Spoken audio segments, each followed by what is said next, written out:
तो दोपहर में मेरे बच्चे जब घर आ जाते हैं तो आजकल ऐसा हो रहा है ना, ठंड का मौसम है और सुबह से काम करते करते मैं इतना बिजी रहती हूँ कि मेरे काम ही ख़त्म नहीं हो पाते हैं, क्योंकि बच्चे भी मेरे 12:30 बजे आ जाते हैं। और बच्चों का तो पूछो मत, घर घुसते के साथ जो आंधी और तूफान घर में मचा देते हैं। जो लोग सिंगल चाइल्ड चाइल्ड होते हैं ना, वो अलग तरह का टेंट्रम दिखाते हैं, लेकिन अगर आपके पास दो बच्चे हैं और दोनों सेम हैं, मतलब अगर दो बॉय है या दो गर्ल है, तो दोनों की जो मेंटेलिटी होती है ऑलमोस्ट सेम होती है, हरकतें बदमाशी सब सेम सेम ही होती है। लेकिन हाँ, जिसके घर में एक लड़का एक लड़की है, वहाँ पर अलग तरह की बदमाशियाँ होती होंगी, मुझे ऐसा लगता है। क्योंकि मेरे घर में दोनों बेटा मेरा जब जैसे ही घर घुसता है तो एक दूसरे की इतनी सारी कंप्लेन जमा करके लाता है, पता नहीं डेली कहाँ से कंप्लेन आ जाता है उन लोगों के पास। और उस कंप्लेन का मैं क्या करती हूँ, उन वो लोग भी जानते हैं अच्छे से कि मैं सुनती हूँ, और जो मुझे जहाँ पर मुझे जवाब देना है समझाना वहीं पर समझाती हूँ, बाकी को मैं इग्नोर ही करती हूँ। क्योंकि बच्चे इतने सारे कंप्लेन करते हैं, जिसमें से मुझे जो सही लगता है कि जहाँ पर मुझे बोलना चाहिए या फिर जहाँ पर मुझे जिसकी गलती है उसको समझाना चाहिए, तो वहाँ मैं समझाती हूँ। तो ऐसा सभी मम्मी करते होंगे, सभी पेरेंट्स करते ही होंगे, क्योंकि बच्चे का जो होता है कंप्लेन, बच्चे की जो होता है ना कि मम्मा पनिशमेंट दो, क्योंकि वो कभी ख़त्म नहीं हो सकता है। तो दोनों तो मेरे ही बच्चे, दोनों मुझे प्यारे हैं, और मैं एक को खुश करूँ दूसरे को रुलाऊँ, तो ऐसा भी मैं नहीं करती हूँ जल्दी। तो इस चक्कर में मेरे हस्बैंड से कभी कभी मेरी लड़ाई हो जाती है, क्योंकि वो जब डांटते हैं ना बच्चों को, तो मुझे मतलब मुझे पता नहीं क्यों, मैं डांटूँ तो चले, लेकिन वो डांटे तो मुझे बहुत गुस्सा आ जाता है। ऐसा क्यों होता है मुझे भी इसके पीछे का साइकोलॉजी नहीं पता।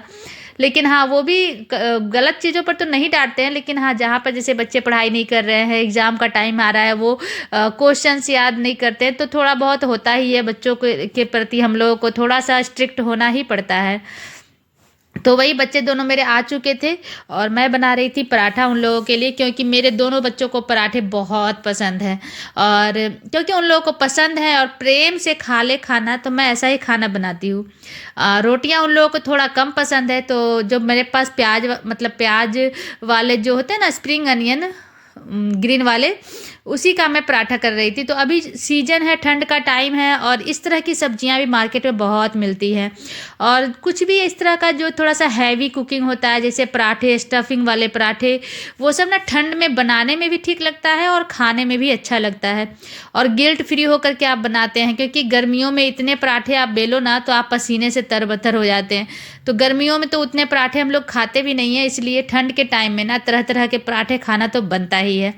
तो यहाँ बच्चे मेरे दोनों स्कूल से आने के बाद स्नान करते हैं, क्योंकि सुबह सुबह मैं ही खुद ही स्नान नहीं करवाती हूँ उन लोगों को। सुबह 7 बजे तक उन लोगों का वैन आ जाता है, तो अगर स्नान करना होगा तो कम से कम 6:30 बजे उन लोगों को करना होगा स्नान, जो मुझे सही नहीं लगता है बच्चों के प्रति।